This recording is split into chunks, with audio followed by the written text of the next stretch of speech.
મારા છોકરાને કેન્સરની પેટમાં ગાંઠો હતી, 4થા સ્ટેજનું કેન્સર હતું. ત્યાં એને સિવિલ હોસ્પિટલમાં એડમિટ કર્યો.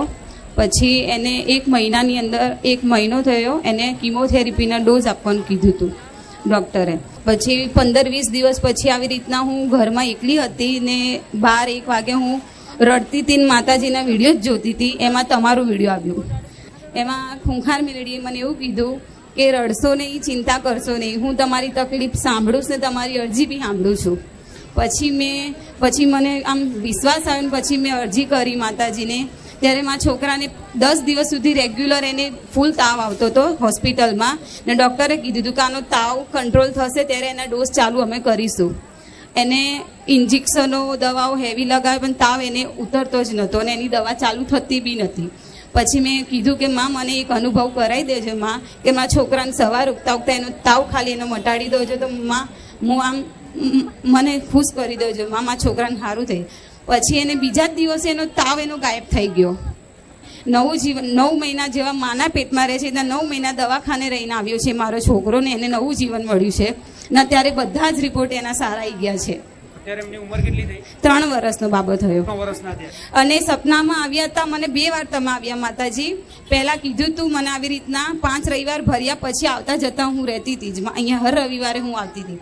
તો સપનામાં મને એવું કીધું હતું કે તમારો જોર જોરથી હસવાનો અવાજ આવતો હતો સપનામાં, જેવા તમે અત્યારે પ્રવચનમાં હસો છો ને એવો જ અવાજ આવ્યો હતો. ને પછી કીધું હતું કે તું ચિંતા ના કરીશ, તારા છોકરાને તો કંઈ જ નહીં થાય કે મને સપનામાં તમે આવું કીધું તું માં તમારા જ અવાજમાં. પછી બીજી વાર બી આ રિપોર્ટ આવવાનો હતો છેલ્લો એના 2-3 દિવસ પહેલાં મને તમારા દીકરાના સપનામાં મને આવ્યા હતા કે સપનામાં એમના તમારા દીકરા જોડે બેઠક થઈ અને કીધું કે તમે ખાલી એના રિપોર્ટ લઈને આવજો કે મારી પાસે. તો હું આજે રિપોર્ટ લઈને આવી છું એના સારા. ભલે રાવ મારા છોકરાને બસ તમારા આશીર્વાદ મને રિપોર્ટ તો જોઈ લેવા દો. નવું જીવન મળ્યું માં. આ રિપોર્ટમાં શું લખ્યું એ તો ખબર નહીં, પણ આ રિપોર્ટ ફેરવાઈ ગયો જાતનો અનુભવ.